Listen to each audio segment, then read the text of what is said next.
நெல்லை பாதுகாப்பாக வைக்க முடியவில்லை என்றால் நானும் டெல்டாக்காரன் தான் என்று பெருமைப்பட என்ன இருக்கிறது என முதலமைச்சருக்கு பிரேமலதா விஜயகாந்த் கேள்வி எழுப்பியுள்ளார்.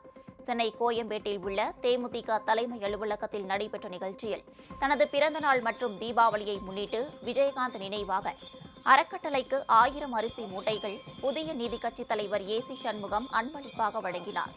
தேமுதிக பொதுச் செயலாளர் பிரேமலதா விஜயகாந்த், பொருளாளர் சுதீஷ் உள்ளிட்ட பலர் இந்நிகழ்ச்சியில் கலந்து கொண்டனர்.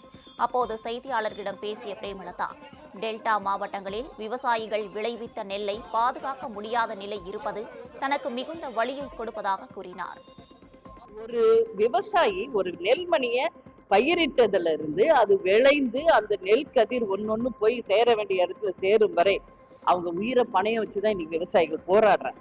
ஆனா இன்னைக்கு அவங்க உழைப்பு வீணாக ரோட்ல கொட்டப்பட்டு எல்லாம் முளை வந்து வீணாகக்கூடிய நிலைமையில இன்னைக்கு லட்சக்கணக்கான டன் நெல் கதிர்கள் வீணாகிறத நிச்சயம் ஏத்துக்க முடியாது. இத்தனை ஆண்டு காலம் ஆச்சு சுதந்திரம் வாங்கி ஒரு பயிர் நெல்லை பாதுகாப்பா வைக்கிறதுக்கு கூட ஒரு குடோன்ஸோ ஒரு ஷெட்டோ ஒரு பாதுகாக்கப்பட்ட இடமோ இன்னைக்கு வரைக்கும் நம்ம அமைக்கலன்னா அப்ப நம்ம டெல்டாக்காரன் நானும் டெல்டாக்காரன் தான் அப்படின்னு சொல்லிக்கே பெருமைப்படுற அங்க என்ன இருக்கு?